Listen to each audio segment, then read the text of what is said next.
Hey, what is going on, YouTube? It's me once again, Luke, the Intelligent Hustler, coming at you with another video. And I usually don't do this. I usually don't do videos about politics. My channel is primarily about finance, money, starting side hustles, things of that nature. A little bit of politics, just because financial markets and the economy dictates politics, and politics sometimes dictates financial markets and the economy. So, but I thought it would be a good idea just to give my own personal opinion right now. So I'm just gonna come out and say it. I support Andrew Yang 100% right now. I heard about him back in like November, December last year, when the first article came out that he was gonna give money to $1,000 to every single American. I thought it was insane at the moment because I kind of have that free market libertarian type of perspective. So I didn't really understand, right, the reasoning behind it. So when I read his book, I actually listened to the audiobook a few months ago, and I saw the Joe Rogan interview. I saw how severe the situation really was. When he started explaining the data, right, the statistics, like 65% of the of Americans don't have $1,000 in savings for emergencies, or 40% of the population actually work blue-collar jobs that are going to be automated within the next 5 to 10 years, right? Or what was another one? He has so many facts, but pretty much the severity. I understood the severity of the situation right away, and I was before that I was blown away by how drastic the economy is right now in this country.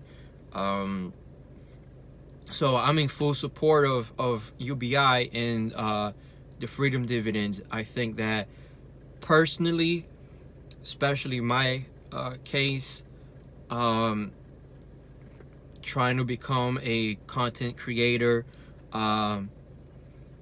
and having multiple streams of income, and being an entrepreneur, having something like a UBI is gonna take a lot of pressure, off of me. It's gonna help my family. It's gonna help thousands, if not millions, of people all across the states, all across the nation. I understand the counter argument, and I don't know exactly if $1,000 a month is gonna create a lot of inflation. It doesn't look like it will, because like if you look at things like, okay, college tuition dramatically increased, healthcare costs dramatically increased, education, healthcare,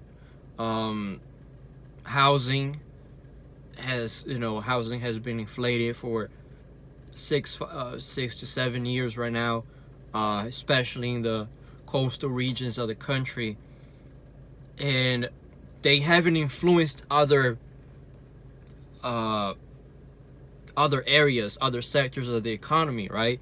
And those are things that are inflated like 200% in less than 5 years.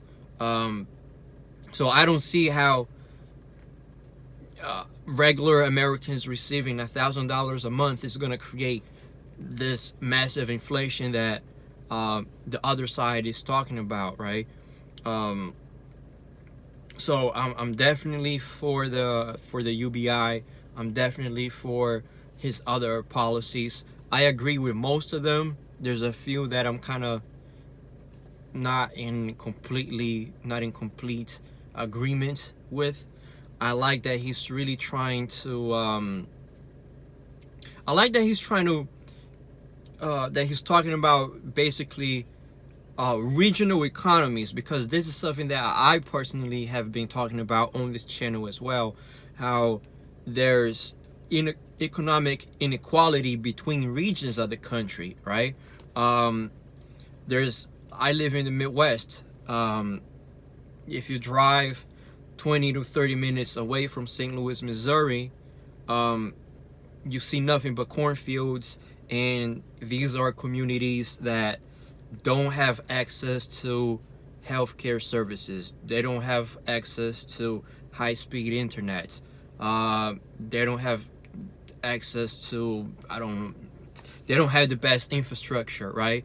I know that Yang is trying to, he's big also on infrastructure, something that Donald Trump hasn't really fixed, right?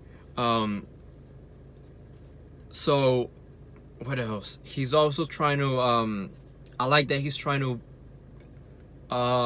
find a solution as far as our ownership of data, or how data is going to be perceived, I guess, in the near future, or what we should do with our digital data that is out there, if it should be owned by the corporations or the individuals, because either way, even when we do not consent for corporations to use our data, they use it anyways and they make a profit, right? So that is another reason in itself why every single American should get a freedom dividend, because these massive tech companies are already using our data with or without our consent. And if it's our data, we should have at least some type of ownership or a say-so on how that data should be used, correct?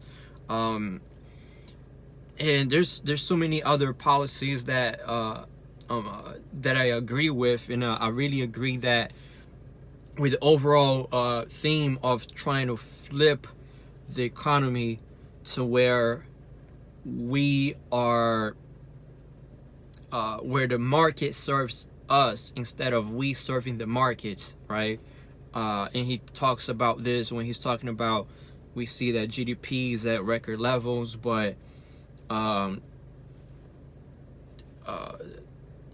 we are this is like the third or fourth year of mass suicides, drug overdoses. So socially, we're not doing very well in this country at all. But that does not translate onto Wall Street, right? And so I really like that aspect that he's bringing to politics, and I also like that he's trying to get rid of corruption. Basically, he's trying to get do his thing with the democracy dollars, where you're given X amount of money to vote. Not to vote, but to donate to a presidential candidate. If you don't use that money, it is lost, and that kind of flushes out corruption in government to a certain degree. So I think he's the most. He's definitely one of the smartest candidates out there. I really hope that he wins the primaries and the general election. I really hope he becomes president and that he's able to implement all of these things.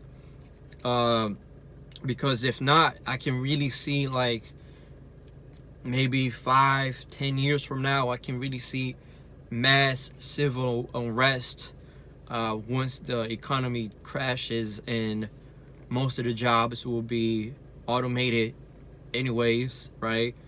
I can really see something like civil unrest happening soon if we don't change the rules on this economy, right? So that's all that I have for today. I'll see you guys on the next video. Peace out.